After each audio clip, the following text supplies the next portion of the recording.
اعوذ باللہ من الشیطان الرجیم بسم اللہ الرحمن الرحیم اللہم صلی علی محمد وعلی آل محمد۔ شکریہ آپ سب کا جوائن کرنے کے لیے اور ویلکم، السلام علیکم۔ میں احسن علی آپ سب کے ساتھ۔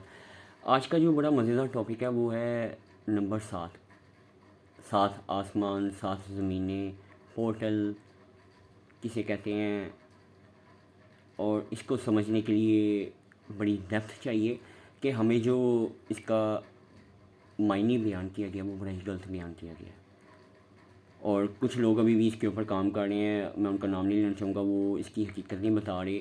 وہ کہہ رہے ہیں جی واقعی پورٹل ہیں، یہ ہے تو وہ ہے، اور یہ کفار نے اس کو مولڈ کیا ہوا ہے اور یہ ایڈ کیا ہوا اور کچھ بھی کیا ہوا ہے۔ لیکن میں آپ کو ایک بات بتا دوں، میرا اتنا یقین ہے کہ یہ قرآن پاک میرے اللہ پاک کا ہی ہے اور سرکار کے ذریعے ہی آیا ہے، اور یہ حق سچ ہے ازل سے لے کے اب تک، اور اس نے رہنا سچ ہی ہے۔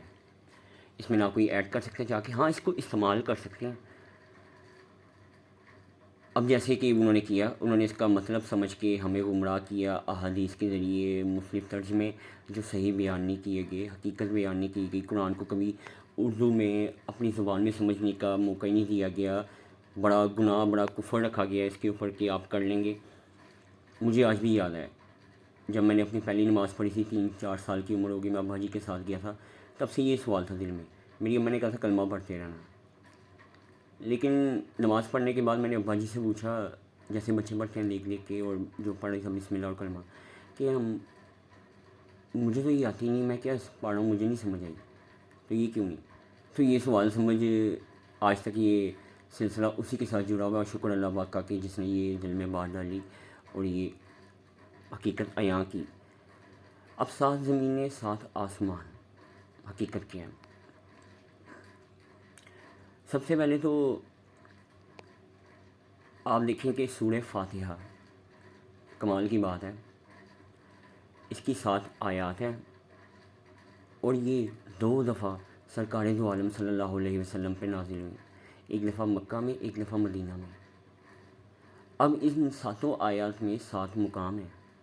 ایک جگہ آپ رب کی تعریف کریں، ایک جگہ آپ مدد اور عبادت کر رہے ہیں، ایک جگہ رہنمائی مانگ رہے ہیں، رستہ مانگ رہے ہیں، اور پھر کن کا رستہ مانگ رہے ہیں اور کن سے بچنا مانگ رہے ہیں۔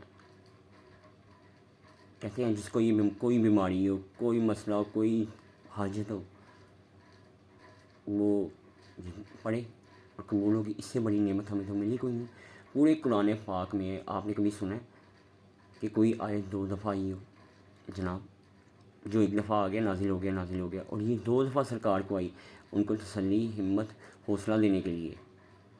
تو اس لیے نماز میں بھی اتنی اہم ہے کہ فرماتے ہیں کہ اللہ پاک جب یہ بندہ نماز میں کھڑے ہو کے پڑھ رہے ہوتے ہیں نا سورہ فاتحہ، تو کمیونیکیشن ہو رہی ہوتی ہے، اور فرشتہ اس کمیونیکیشن کو لے کے جا رہے ہوتے ہیں۔ یہ حدیث ہے، میں آپ سے شیئر کروں گا، اور آیت بائی آیت کمیونیکیشن ہو رہی ہوتی ہے کہ کیا مانگ رہا ہے، کیا کہہ رہا ہے، اور اللہ اسے عطا کرتے ہیں جس کو اگر اس کی حقیقت ہے یہاں ہوں۔ لیکن ابھی میرا ٹاپک ہے کہ 7 آسمان، 7 زمین۔ 7 آسمان اور زمین کسے کہتے ہیں؟ اگر ہم یہاں سے ہلا میں چلے جائیں، نہ تو کوئی زمین ہے نہ کوئی آسمان ہے، یعنی کہ زمین وہ ہے جہاں پہ ہم کھڑے ہو سکیں، جہاں پہ گریوٹی ہو، جہاں پہ کوئی بنیاد ہو، اور اس کے اوپر جو ہے وہ آسمان ہوگا، لازم و مظلوم۔ اب وہ زمین پہ کھڑے رہنا، اب پودوں کے لیے زمین کچھ اور ہے، پانی کے لیے زمین کچھ اور ہے، بادلوں کے لیے زمین کچھ اور ہے، آسمان کچھ اور ہے، پھلوں کے لیے زمین کچھ اور ہے اور آسمان کچھ اور ہے۔ اگر غور کریں،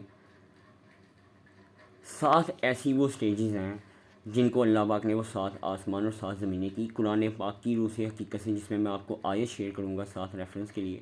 اب دیکھیے گا، کمال، غور کرنے کی بات ہے، فکر کرنے کی بات ہے۔ یہ ان کے 7 آسمان، 7 زمینیں نہیں جو پورٹلوں میں گھمائیں گے ہم جائیں گے، اور پورٹل بھی آپ کو اس کے اندر مل جائیں گے۔ جنت کہاں پہ ہے، کدھر موجود ہے، آپ کو پتہ لگے۔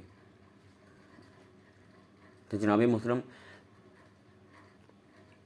آیت کا میں بڑا آسان لفظوں میں آپ کو ترجمہ لفظوں میں بیان کروں، آپ پڑھ لیجئے گا، میں ساتھ وہ اٹیچ کر رہا ہوں۔ وہ کیا ہے کہ اللہ پاک فرماتے ہیں کہ میں نے تمہیں پانی کی بوند سے بنایا۔ پہلی بات، پانی کی بوند جہاں پہ ٹھہری ہے وہ کوئی جگہ ہے، وہ ہلا تو نہیں ہے، اس کے لیے آسمان اس کا کچھ ہو رہا ہے، زمین کچھ ہو رہا ہے۔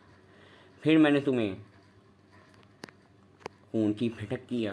اگر آپ یہ میچور مرد عورتیں شادی شدہ جانتے ہیں اور جو بالغ ہیں وہ سمجھیں گے کہ انسان کی تخلیق کا پروسیس ذرا نوٹ کریں کہ پانی کی بوند کیا، پھر خون کی پھٹک کیا۔ جہاں خون کی پھٹک ہوئی ہے وہ بھی کوئی زمین ہے، اس کا بھی کوئی آسمان ہے۔ پھر خون کی پھٹک سے بوٹی کیا گوشت کی، پھر گوشت کی بوٹی کو آگے چلیں تو ہڈی کیا، اور پھر ہڈی پہ گوشت، اور پھر مصوری کی، بنیا بینی کی، بے بینی کی یعنی شکل و صورتی عطا کی، اور پھر وہ دنیا میں آ گیا، جنت میں۔ جناب محترم، ہم لوگ دنیا کو دنیا سمجھتے ہیں، حتیٰ کہ کہا گیا ہوا ہے ماں کے قدموں تلے جنت ہے۔ وہ مرنے کے بعد ہم نے سمجھی، ہمیں غلطی علم دیا گیا ہوا ہے۔ ماں کے قدموں تلے جنت اب آپ کو سمجھ آنی چاہیے کہ جب آپ بچہ اس دنیا میں آ جاتا ہے تو وہ جنت میں آ جاتا ہے، اور اللہ نے یہ دنیا ہمیں جنت سے کم نہیں دی، لیکن ہم اسے سمجھے ہوئے ہیں دنیا کا عذاب، امتحان، جو تو خود ناکام ہوئے ہیں وہ ہمیں بھی کر رہے ہیں، اور ہمیں اس کی حقیقت نہیں بتا رہے۔ جو میں نے آپ کو 7 سٹیجز بتائی ہیں، اور جو یہ آیت میں آپ دیکھیں گے کیا کہ پانی سے خون کی پھٹک، پھر گوشت، پھر ہڈی پہ گوشت، پھر ہڈی کے گوشت سے پھر آپ کی بنیا بینی اور بے بنیا بینی، اور آپ اس دنیا میں تشریف آ رہے ہیں، موقع پہ آ رہے ہیں۔ اب یہ کتنے پورٹلز ہیں آپ یہ بھی دیکھ لیں۔ یہ پورٹل کیسے، یہ پورٹل نہیں ہے تو کیا ہے کہ ایک ایسی جگہ جہاں پہ آپ ہیں نہیں، آپ دوسری جگہ کسی نکلیں جہاں پہ آپ کی سوچ بھی نہ ہو، مقام بھی نہ ہو۔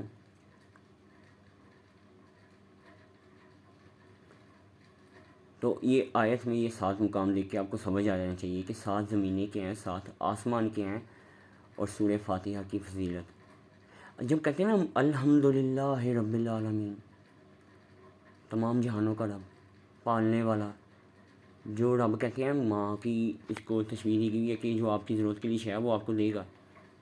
جناب جب آپ پانی کی بوند تھے تب آپ کی کیا ضرورت تھی وہ رب جانتا ہے۔ کمال کی بات ہے، جب آپ جناب دیکھیں وہ رب ہے، وہ سب جانتا ہے کہ پانی کی بوند تب کیا چاہیے، اس کو گروتھ کے لیے چاہیے ہوتا ہے، خون کی پھٹک کو گروتھ کے لیے کیا چاہیے، پھر اس سے گوشت سے ہڈی سے گوشت، پھر بنیا بینی، پھر مصوری۔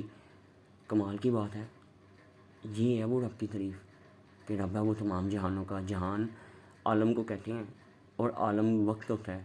یہ کئی قسم کے عالم ہو سکتے ہیں، باپ ہونے کا، ماں ہونے کا، بیٹا ہونے کا، بیٹی ہونے کا، بھائی ہونے کا، بچہ ہونے کا۔ اب یہاں پہ وہ آپ سے جو پہلی میں نے ویڈیو شیئر کی تھی عالم غیب کی، کہ یہاں پہ بھی ایک باپ کی کیا مجبوری ہے، وہ اس کا غیب ہے، اس کی بیگم کے لیے، ماں کے لیے، بیٹی کے لیے کوئی نہیں جانتا۔ اسی طرح وہ رب ہے تمام جہانوں کا۔ ہر ایک کا عالم وقت ہوتا ہے، جب وہ بچہ پیدا ہو رہا تھا اس کی سٹیجز ہوتی ہیں، عالم ہوتے ہیں، اور پھر جب وہ اس دنیا میں آ جاتا ہے پھر عالم، وہ اس دنیا میں بھی ہمارا رب ہے، اللہ پاک ہے۔ ہمیں بہت دور رکھا گیا ہے اسلام کی تعلیمات سے، قرآن پاک کی روح سے، اس کے نور سے، سرکار کے نور سے، پر اب وقت ہے اس کے لیے کچھ کرنے کا، اور جو بن سکے گا وہ کریں کوشش، اور میری کوشش ہے آپ تک وہ حقیقت والا علم پہنچے اور آپ جانیں اور دوسروں تک پہنچائیں۔ اگر کوئی بات آپ کو لگتی ہے، کوئی حامی ہے، کوئی سمجھ میں نہیں آ رہی، آپ سوال پوچھیں، جو مجھ سے بن سکا، جتنا میرے اللہ نے مجھے نوازا ہے میں آپ سے شیئر کروں گا انشاءاللہ۔ اور دعا کرتا ہوں یہ سفر کا سلسلہ شروع رہے، جاری و ساری رہے، اور اللہ ہمیں اپنی حفظ و امان میں رکھے، آمین یا رب العالمین۔